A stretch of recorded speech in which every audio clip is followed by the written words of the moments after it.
আলোচনার কেন্দ্রবিন্দুতে ডিটেনশন।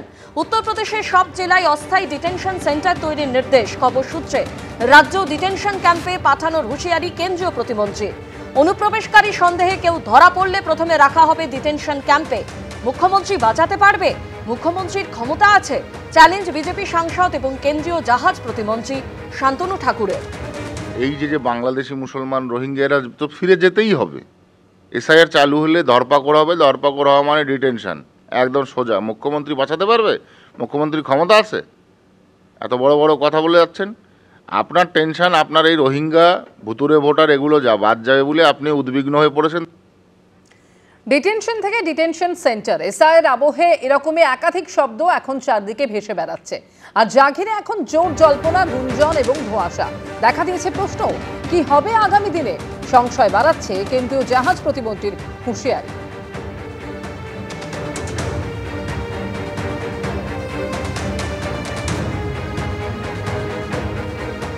আগামী বছর রাজ্যে বিধানসভার ভোট, আর এই মুহূর্তে আলোচনার কেন্দ্রবিন্দুতে রয়েছে এসআইআর, যার মূল উদ্দেশ্য ভোটারের বেশে লুকিয়ে থাকা অনুপ্রবেশকারীদের চিহ্নিত করা।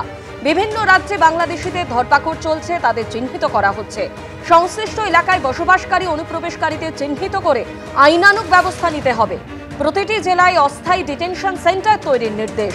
প্রয়োজনীয় ভেরিফিকেশন প্রক্রিয়া না হওয়া অবধি অনুপ্রবেশকারীদের রাখা হবে সেন্টারে, এমনটাই নির্দেশ বিজেপি শাসিত উত্তরপ্রদেশে যোগী প্রশাসনের। খবর সূত্রে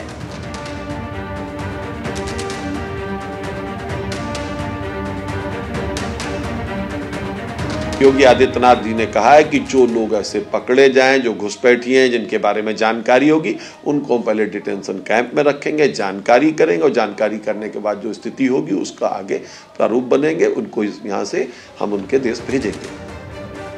পশ্চিমবঙ্গ সহ মোট 12টি রাজ্যে এসআইআর চলছে এবং এসআইআর চলছে উত্তরপ্রদেশে। উত্তরপ্রদেশে আগামী বিধানসভা ভোট হবে 2027 সালে। এসআইআর নিয়ে পশ্চিমবঙ্গের মতন উত্তরপ্রদেশেও চলছে জোর রাজনৈতিক চাপানুতর। অস্থায়ী ডিটেনশন সেন্টার তৈরির নির্দেশকে মেরুকরণের কৌশল। যোগী প্রশাসনের সিদ্ধান্তকে এভাবেই ব্যাখ্যা করছেন বিরোধীরা। বিরোধিতা করতে গিয়ে পশ্চিমবঙ্গের প্রসঙ্গ টেনে আনছেন উত্তরপ্রদেশের মন্ত্রী।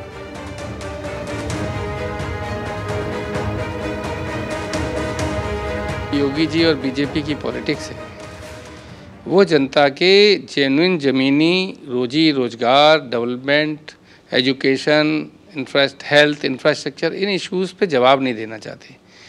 ये फेल्ड गवर्नमेंट है, इसलिए ये लोगों को हाइपोथेटिकल इश्यूज़ क्रिएट करके परेशान करना चाहते हैं। हिंदू मुस्लिम, जनता को हिंदू मुस्लिम, अगला पिछला, इसी सब लड़ाई में फंसा के रखना है ताकि वो आपसे सवाल न करे। हाँ, बिल्कुल ठीक है मुख्यमंत्री ने। देखिए, ये पश्चिम बंगाल में हमने देखा है कि ऐसे लोग बिस्तर बांध करके वहाँ से पलायन कर रहे हैं। जो लोग लगातार घुसपैठी हैं, समाज में हिस्सा पैदा करते हैं, समाज को तोड़ने के लिए षड्यंत्र करते हैं, यहाँ की डेमोग्राफी को खराब करने का काम करते हैं, ऐसे सब लोगों को आदरणीय मुख्यमंत्री योगी आदित्यनाथ जी ने चिन्हित करके ऐसे सब लोगों को प्रदेश से बाहर करने का निर्देश दिया है। রাজ্যে এসআইআর এর কাজ চলছে জোর কদমে, আর এই আবহে আজকে সিইও দপ্তরে একের পর এক বৈঠক রয়েছে। আজ সকালে দপ্তরে আসছেন স্পেশাল অবজারভার সুব্রত গুপ্ত, আসবেন 12 জন রোল অবজারভারও। বেলা 12:30টায় বৈঠক হবে সিইও দপ্তরে এবং সেই বৈঠকে থাকবেন সুব্রত গুপ্ত সহ সমস্ত অবজারভাররা। এ সম্পর্কে আর কি জানা যাচ্ছে? রুমা পাল প্রতিনিধি এই মুহূর্তে টেলিফোনে রয়েছেন আমাদের সঙ্গে। রুমা, সিইও দপ্তরে একের পর এক বৈঠক, কোন কোন বৈঠক রয়েছে আর কি জানা যাচ্ছে? দেখো, জানিয়ে রাখি নির্বাচন কমিশন কিন্তু কালকেই এসআইআর এই কার্যক্রমের জন্য 12 জন অভিজ্ঞ আইএস অফিসারকে নির্বাচনী তালিকা পর্যবেক্ষক হিসেবে নিয়োগ করেছে এবং কমিশনের নির্দেশ এই পর্যবেক্ষকরা নির্বাচনী তালিকা প্রস্তুতি, সংশোধন এবং আপডেটে গুরুত্বপূর্ণ কাজ এবং তদারকি করবেন এবং প্রয়োজন হলে সংশ্লিষ্ট জেলা শাসক এবং নির্বাচন কর্মকর্তাদের সাথেও কিন্তু কোনো পদক্ষেপ নিতে সাহায্য করবেন। অন্যদিকে কিন্তু এই প্রক্রিয়ার তদারকির জন্য অবসরপ্রাপ্ত আইএস কর্মকর্তা সুব্রত গুপ্তকেও বিশেষ রোল অবজারভার হিসেবে নিয়োগ করা হয়েছে।